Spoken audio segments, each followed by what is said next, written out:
সাধারণ গণিতের বাস্তব সংখ্যা চ্যাপ্টারটির অনেকগুলো গুরুত্বপূর্ণ প্রশ্ন রয়েছে যেগুলো বোর্ড পরীক্ষা আসার মতো, স্কুলের বিভিন্ন পরীক্ষাতে আসার উপযোগী। তার মধ্যে থেকে আমি এই 5টা প্রশ্ন বেছে নিয়েছি। দেখতে পাচ্ছেন আপনার বোর্ডে লেখা আছে। এই 5টা প্রশ্ন খুবই গুরুত্বপূর্ণ। তার মধ্যে আমি এখন যে কয়টা পারি বোঝানোর চেষ্টা করব। যদি ভিডিওটা খুব বেশি বড় হয়ে যায় তাহলে পরবর্তী ভিডিওতে যতটুকু আলোচনা পারবো বাকিগুলা করার চেষ্টা করব পরের ভিডিওতে। তো তাহলে চলেন সরাসরি প্রথমটা দেখি। প্রথমটায় বলা আছে একটি প্রমাণ করো যে কোনো বিজোড় সংখ্যার বর্গ একটি বিজোড় সংখ্যা। এইটা আপনি যদি ইমাজিন করেন এভাবে দেখবেন 1-এর স্কোয়ার করলে 1 হচ্ছে, 3-এর স্কোয়ার করলে 9 হচ্ছে, 5-এর স্কোয়ার করলে কত হচ্ছে 25। যে কোনো বিজোড় সংখ্যার বর্গ কিন্তু বিজোড় সংখ্যাই হবে। তাহলে এটা আবার প্রমাণ করার কি আছে? জি, যেহেতু এটা সত্য সেটাই প্রমাণ করতে বলবে। মিথ্যা কিছু প্রমাণ করতে তো আর আমাকে বলবে না এখানে। তাহলে এইটা প্রমাণ করার জন্য আপনাকে তাহলে বিজোড় সংখ্যা সম্পর্কে ক্লিয়ার একটা ধারণা রাখতে হবে এবং বিজোড় সংখ্যা নিয়ে কাজ করা যাবে না, প্রতীকী বিজোড় সংখ্যা নিতে হবে। অর্থাৎ বিজোড় সংখ্যা প্রকাশ করে এমন কিছু একটা নিতে হবে।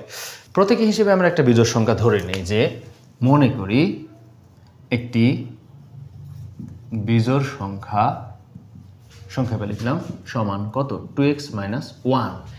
এই যে আপনি একটা বিজোড় সংখ্যা 2x - 1 ধরলেন, আপনাকে কিন্তু জানতে হবে 2x - 1 দ্বারা আসলেই বিজোড় সংখ্যা বোঝায় কিভাবে।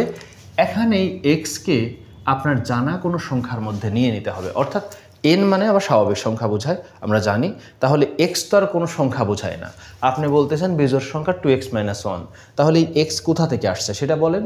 এই এক্সটা আসছে n এর মধ্য থেকে। n মানে কি? স্বাভাবিক সংখ্যা।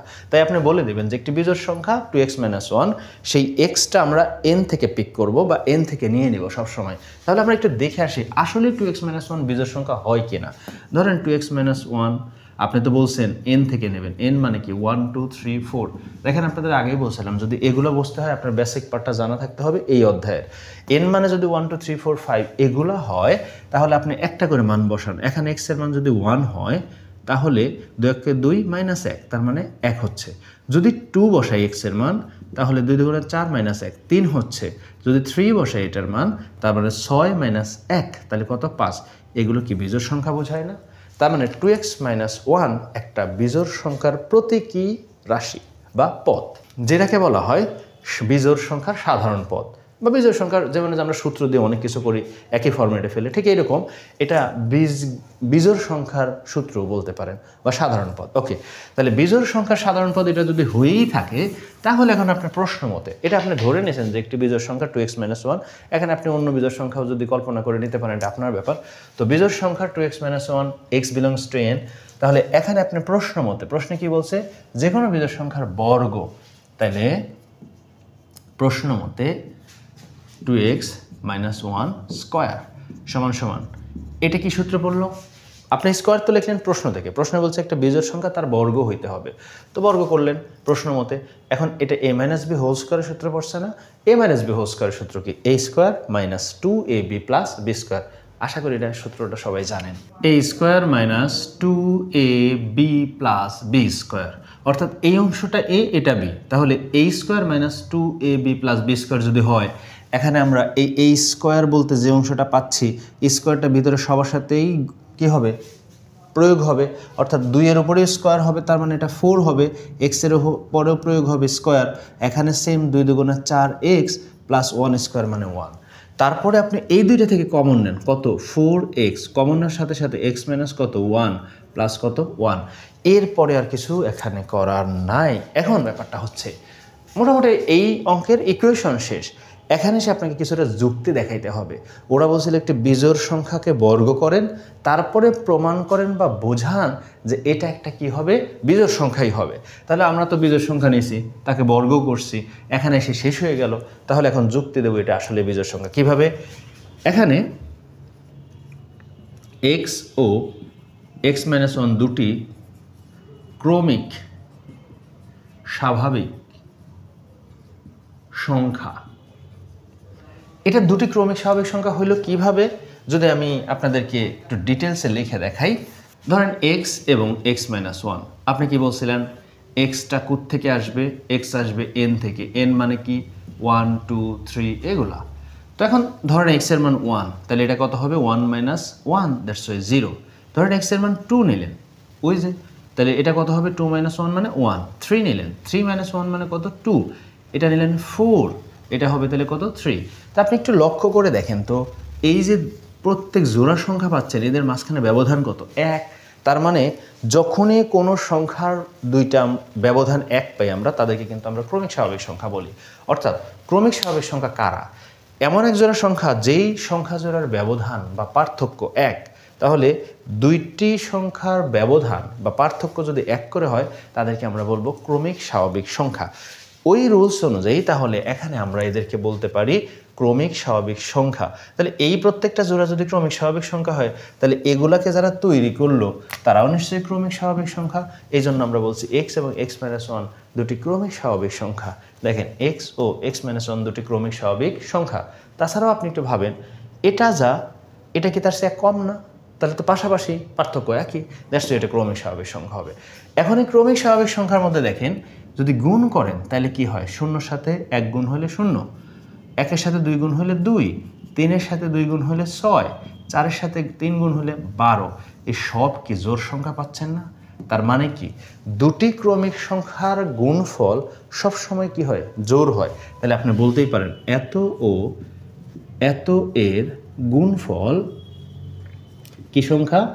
জোড় সংখ্যা।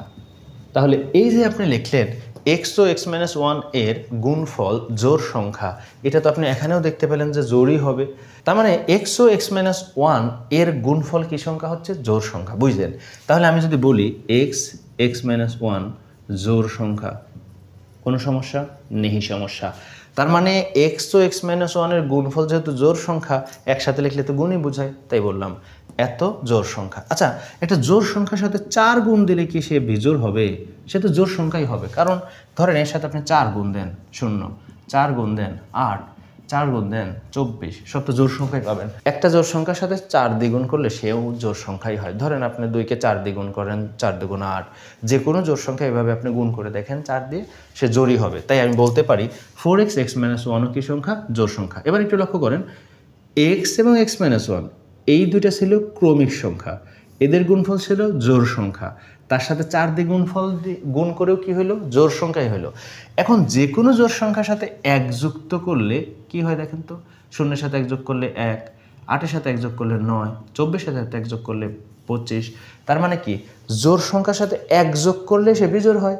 তাহলে আপনি বলতেই পারেন যে এই অংশ পুরাটা যদি জোড় হয় তার সাথে +1 থাকায় তাহলে আমরা বলতেই পারি 4x x-1 +1 একটি বিজোড় সংখ্যা। কি সংখ্যা? বিজোড় সংখ্যা। কারণ কি? ওই যে x এবং x-1 দুটো ক্রমিক সংখ্যা ছিল, এদের গুণফল একটা জোড় সংখ্যা ছিল, তার সাথে 4 দিলেও জোড়ই ছিল, তার মানে এই পুরাটুকুই জোড়। তো তার সাথে 1 যেহেতু অতিরিক্ত যোগ আছে তাহলে 1 যুক্ত হয়ে গেলে জোড় সংখ্যা কি হয়ে যায়? বিজোড়। তার মানে এই পুরা অংশটা একটা কি বোঝায়? বিজোড় সংখ্যা বোঝায়। আর এই পুরা অংশটা কিসের থেকে আনছিলাম? একটা বিজোড় সংখ্যা থেকে বর্গ করে আনছিলাম। তাহলে কি আমরা বলতে পারি না যে একটা বিজোড় সংখ্যার বর্গ সর্বদা একটা কি সংখ্যা? বিজোড় সংখ্যা। তাহলে লাস্টে অতএব দিয়ে আপনি জাস্ট ওই প্রশ্নের ওই কথাটা কপি করে দেবেন যে কোনো বিজোড় সংখ্যার বর্গ একটি কি সংখ্যা? বিজোড় সংখ্যা। আশা করি এটা বুঝতে পারছেন। দ্বিতীয় যে জিনিসটা আছে খ নাম্বারটা কি বলছে? একই জিনিস, শুধু এটা বাংলায় বলছে আর এটা ম্যাথমেটিক্যালি বলছে। একটু দেখেন সিমিলারিটিটা দেখায় দিই।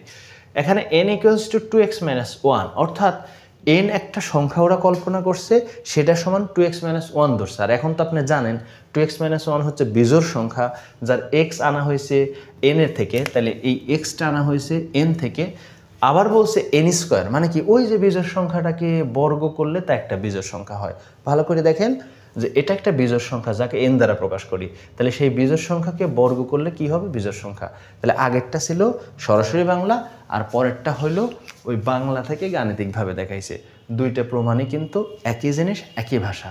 আবার আওলা যায় না যে আল্লাহ ওইটা পারি এটা তো পারি না, দুইটার সেম জিনিস। ভালো থাকেন। আসসালামু আলাইকুম।